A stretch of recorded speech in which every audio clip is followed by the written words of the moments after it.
All right, we're ready to go. Welcome to this edition of the Native News Update. I'm your host for today's program, Paul Demain.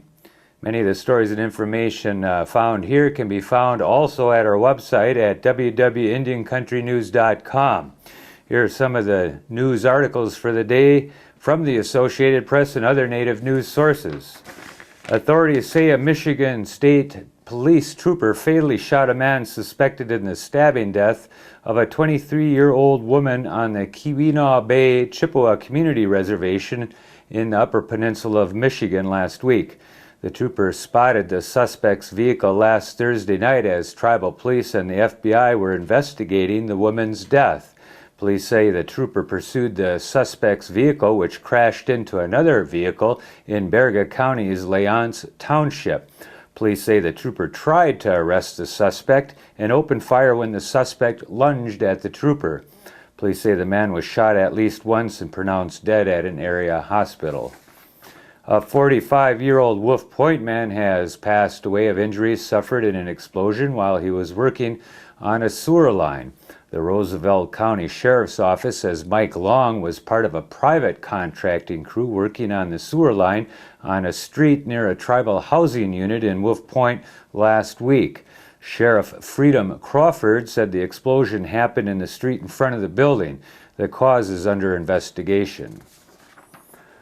Firefighters have found a body inside a house gutted by a fire on the Muckleshoot Indian Reservation near Auburn, Washington.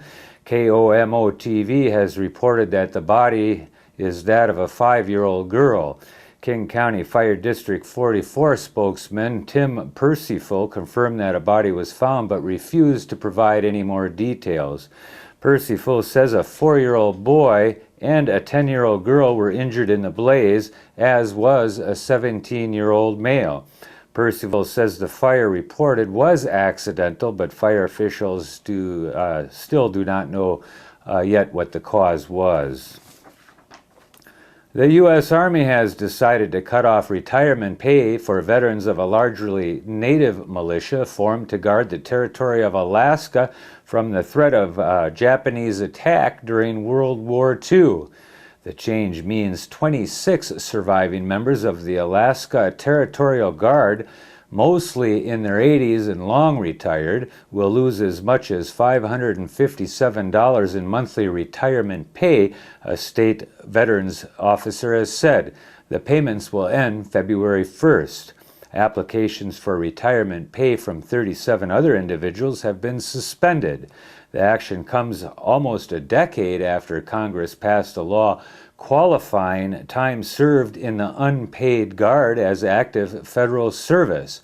The Army agreed in the year 2004 to grant official military discharge certificates to members or their survivors. An Army official said the law was misinterpreted.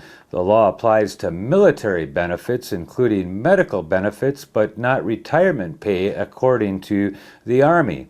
About 300 members are still living from the original 6,600 member unit called up between 1942 and 1947 to scout patrols, build military airstrips, and perform other duties. But only a fraction ever had enough military service to reach the 20-year requirement for retirement pay. Among those who did was 88-year-old Paul Kiyuna in the western Alaskan village of Kipnuk. Kiyuna was 16 when he joined the Territorial Guard and worked in communications, reporting by radio any unusual noises or the direction of aircraft, including some Japanese planes he spotted. Kiyuna later, who put in 22 years in the National Guard and another decade in the Guard services, will lose more than $358 a month in his retirement package because of the Army's decision. With gasoline in his village at over $10 a gallon, that's a huge amount to lose. Kiyuna says it's just not right. Hawaiian lawmakers have begun considering proposals that would ban the state from selling former monarchy lands until native Hawaiian claims to those lands are resolved. If the legislature passes a law preventing the state from discarding these lands, it could effectively neutralize a case pending before the U.S. Supreme Court that puts their ownership in doubt.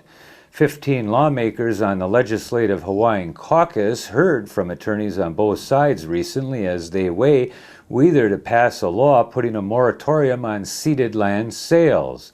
Attorney General Mark Bennett made the case that the 1.2 million acres of ceded lands belongs to all the people of Hawaii in the state, not just Native Hawaiians.